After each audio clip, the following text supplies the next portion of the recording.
Drummers against implied timekeeping Richard D. Albus, a funky triplet paradiddle diddle.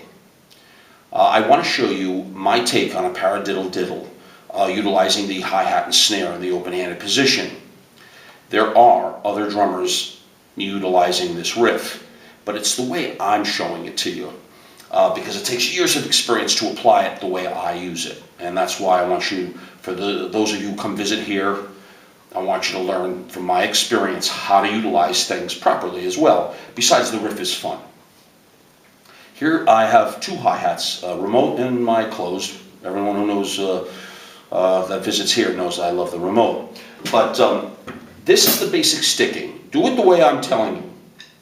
I don't want to disparage and critique other drummers that utilize it. It's the way I'm using it that's just so much more experienced and better for you, all right? So you would do left, right, right, left, left, right, left, left, right, right, left, left, right, left. Now to learn it and get the flavor of it, put the bass drum in.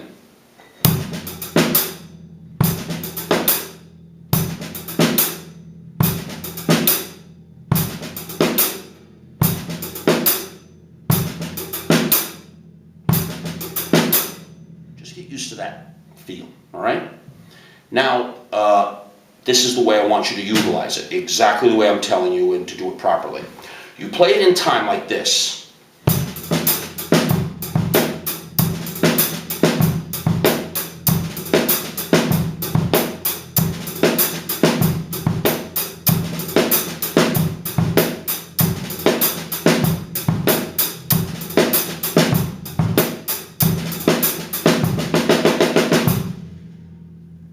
Like that. Just get used to it playing this way because it's most effective. And with a bass player going with it, he'll just love you for it, you know? Now, if you have a remote hi-hat, or you can utilize toms,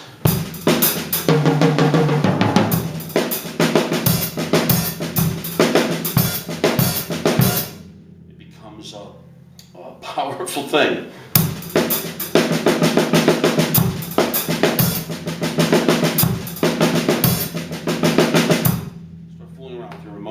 And then, of course, if you have trash can cymbals, bells of the cymbal, the toms, move around. Get used to the flavor of it.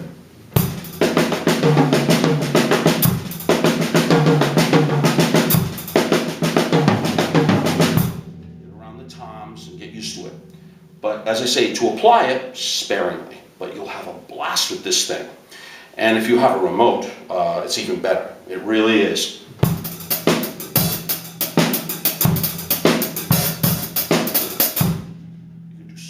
Different things having the remote, all right? So this is a funky paradiddle diddle beat. Don't always know the names, but it's a blast to play.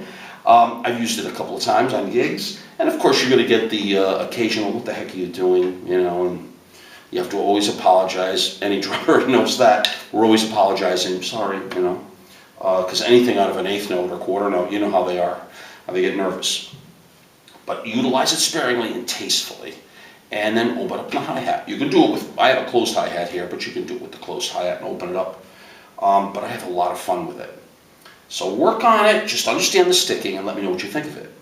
Welcome everyone who's visiting. I have a big catalog of things that I show what I'm doing in the open-handed position to increase your power, your independence, and of course your creativity. And this is a great example of it.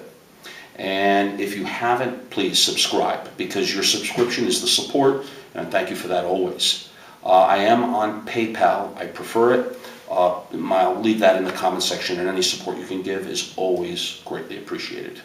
So this is kind of like a simple thing for those of you to learn and utilize. I only want to do things that can help you. You know, there's a lot of great drummers doing great things, but they're into a different thing. My thing is to teach you how to be creative, and you can learn to be creative. It takes a little bit of experience, hopefully I have that, and the ability to apply it properly and in the right situation. That takes time, because you have so many ideas that you want to utilize and you want to put forth, let's say in a band. but you have to use it sparingly because you have to do things in context. But this will be a lot of fun for you to practice and understand rhythm to move around the drum set and be creative. Okay? My best to you always. I've got other things coming up, but as I say, I just like the randomness of it. I've been doing this over 5 years. I like the randomness of it. This is what I'll show you today, type of thing. And let me know what you think. My best to you always, and keep me posted. My best.